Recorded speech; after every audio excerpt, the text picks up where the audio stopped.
Okay, yesterday we're learning about things that are not allowed to be done because they're dangerous, spiritually dangerous. We said about putting food under the bed and all those types of things. But again, even halacha, it says you're not allowed to do things which are dangerous. Why? Because it could be a dangerous situation, and the person's not allowed to put himself halachically into a dangerous situation. So therefore, let's say you're not allowed to walk next to a wall that's a shaky wall, or a shaky bridge that might collapse, or anything like that. A person's not allowed to go. The question is if this then applies today or not, because now we have lights. But halachically, a person's not allowed to go out alone at night. Because it's dangerous. There are robbers, there are animals, there is no lights, so, in the Europe and those places. So you're not allowed to go. In fact, it says in halacha, you're not allowed to sleep alone in the Gemara it says a house, but the Magen Avraham says it means a room, which means as follows. It says in halacha, you're not supposed to sleep alone in a room, but if it's open to other rooms, there's no problem. If there's a light in the room, there's no problem. According to the Butchached, which is a big prelude to the Rebbe relied on a lot, if there's a mezuzah on the door, it's also not a problem. But so these are all things that it could be dangerous for somebody to do these things alone. For instance, it says you're not allowed to drink from a river at night. Again, because there's no lights, you don't know what you're drinking. You could be drinking something dangerous, something poisonous, or whatever it is. So all these things, but there's other spiritual things also. For instance, it's known that Rabbi Yehuda Chassid wrote that you're not allowed to take a haircut on Rosh Chodesh, any Rosh Chodesh. You're not supposed to take a haircut on Rosh Chodesh, and it's sakana if you do. He also writes in the same place that you're not allowed to cut your nails on Rosh Chodesh. But that din, the Alter Rebbe doesn't bring down about cutting nails. Cutting hair, the Alter Rebbe says, even if it's out of Shabbos, where it's a mitzvah to take a haircut before Shabbos, nevertheless, if it's Rosh Chodesh, you do it, you're not supposed to do it, and the Alter Rebbe says the expression, sakana yesh bedover. It's also dangerous to do it, for whatever reason it is. Nails, he also says you shouldn't cut, and Rabbi Yehuda Chassid says you shouldn't cut nails on Rosh Chodesh. But the Alter Rebbe doesn't bring down. So some people want to say, because the Alter Rebbe is talking about Erev Shabbos, meaning on a regular Rosh Chodesh, you shouldn't cut nails. But if it's Erev Shabbos, the nails are different than hair. And this week. You can't take a haircut anyway this week, because it's Sfira. The nails you could, if it's Erev Shabbos, that's the way most people explain what the Alter Rebbe says. Because it's either two ways of learning. Either the Alter Rebbe doesn't hold of that, with the nails, because not everything Rabbi Yehuda Chassid says we keep. So, but over there, by a haircut, the Alter Rebbe is very strict. By nails, he doesn't mention it at all. But it could be he's not mentioning because Erev Shabbos he could, and he doesn't talk about cutting nails any other time. What? Is there a concept of shaving today? Like to stay away from places? There is no concept of shadim. There were in the time of the Gemara, they were banished. The time of the Gemara, they banished them from civilized places. Reb Adam Baal Shem Tov, who was before Rabbi Yisrael Baal Shem Tov, they say banned them from the face of the earth. Whatever. You don't have to think about them too much. What? Situations like skydiving and bungee jumping. Skydiving and bungee jumping, which are usually done by kids. One thing I can tell you for sure, don't tell your parents until you're home back from it and you said, you know what we just did? Bungee jumping and ski diving. What is bungee jumping? Because if you tell your parents before, they're going to tell you no, and then you're going to do it anyway, and you're going to be transgressing, honoring your father and mother. So, like Baruch Hashem, my two boys in their younger years, they both went skydiving, bungee jumping, but they never told us until they knew we would say no, and they didn't want to be disrespectful. So they didn't tell us until they were done. They said, you know what we just did. So, definitely if you're doing it, but again, what's called dangerous? Today driving a car could be dangerous. Today walking in the street could be dangerous. Why? Things that are normally done on a regular basis, you can't say it's a dangerous situation. So a lot of these things they'll tell you today are very safe. There's these guidelines, and the government mixes in. They have to be safe. I don't know. It's based what the situation is. What? Wouldn't that be itself disrespectful to parents if Ignorance is bliss. If they don't know about it, they don't know. And if you did it and you came back and you're safe, they'll be fine. the parents are going to say no, it's better not to ask? It depends which kids and which parents. Yeah, a lot depends who the parents are, and let's not get into that now. Okay. Another interesting din, this is a practical din in California. Rabbi Yehuda Chassid also says, you're not allowed to, well, it's a pasuk in Chumash, but Rabbi Yehuda Chassid says, you're not allowed to chop down a fruit tree. Okay? It's a biblical prohibition of chopping down a fruit tree. Rabbi Yehuda Chassid adds to it that not only is it forbidden, it's also a danger. Why? Write down all your questions, and in a year from now, give them to me. Okay? Good. When I go to China. Yeah, okay, good. Now, so you're not allowed to cut down a fruit tree, and in fact, it's even the according to Rabbi Yehuda Chassid sakana, and this din the Alter Rebbe also brings. But the Alter Rebbe says there's certain times when you are allowed to cut down a fruit tree. And that is, for instance, if it's not producing a normal amount of fruits, you need the place to build. Let's say you have a fruit tree in your front lawn or backyard, and you want to extend your house and you want to build, so then you're allowed to do it. Some poskim say, by the way, that even though you're allowed to do it, you shouldn't do it because of sakana. But the Alter Rebbe clearly writes in Shmiras Haguf, in the last Chelek Shulchan Aruch, the Alter Rebbe writes, it's sakana unless if you do it one of the permitted ways that you're allowed to do it. So then the Alter Rebbe clearly says if you do it because you need the space, it's not giving fruit, the normal amount of fruit or things like that, then you're allowed to.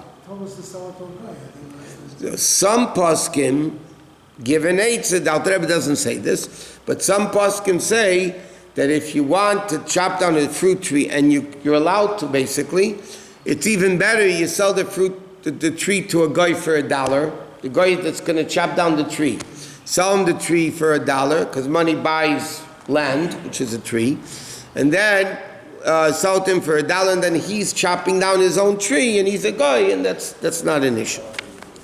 But If you don't do that, it's better to have your gardener cut it down and do it yourself. if you don't do what? If you don't sell to the guy for $1, and you just have your, instead of you cutting it out, it's better to tell your gardener it works for you to cut it out, even if you have a good head. If he's doing it for you, then he's your shliach. If he's your shliach, there's shlichus.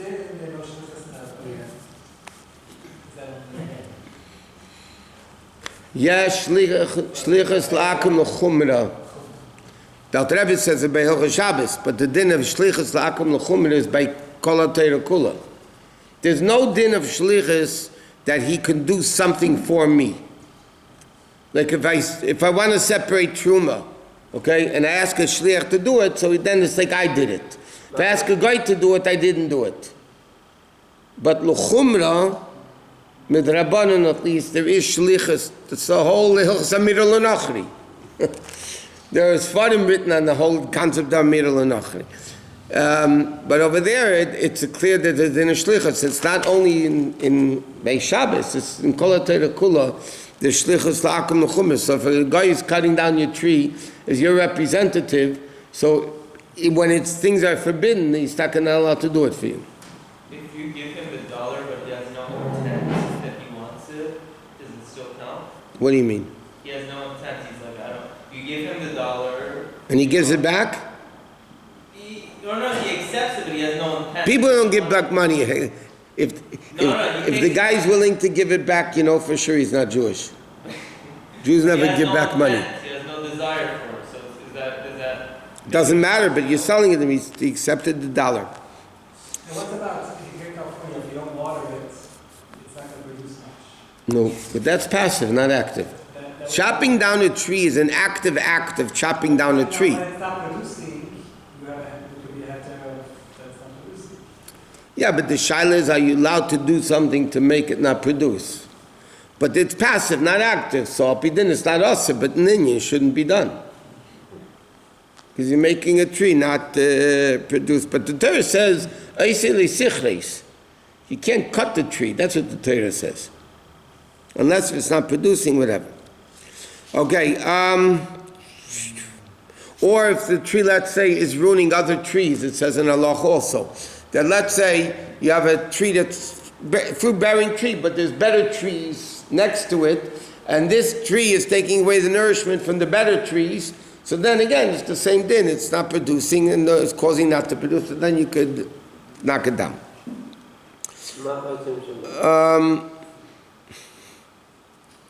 Okay, another din is, l'mashal, you're not allowed to stand in a river if the water's up to your waist, because the river has a current and it's considered a sakana.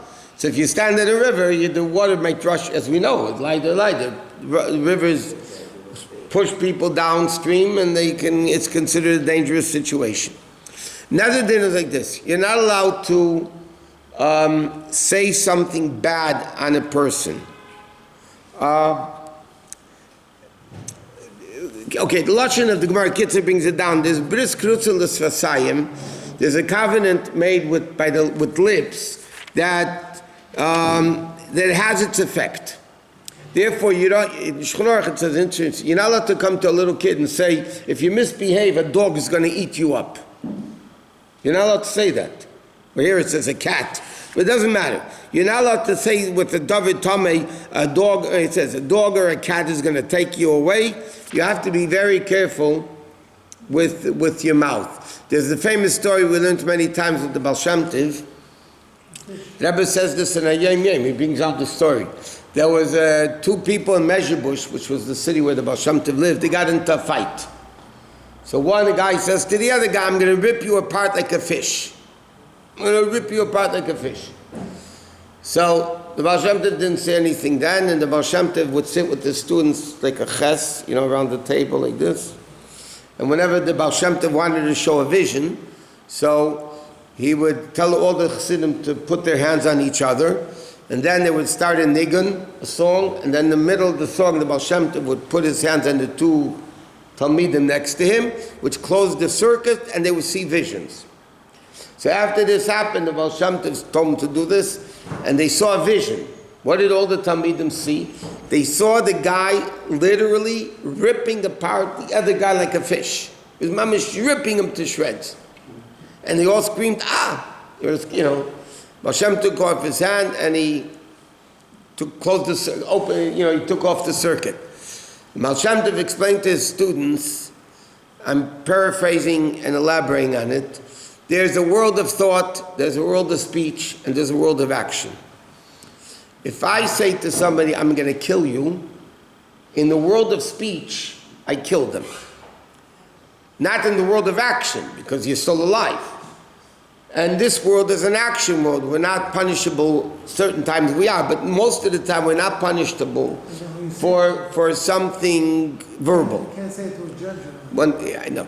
But when you come to a person in the world of speech, there is a world of speech. And if I say in the world of speech, I'm going to kill you, I'm going to beat you up, in that world you did it.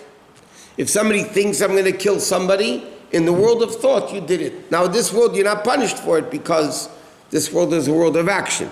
But spiritually it has its effect.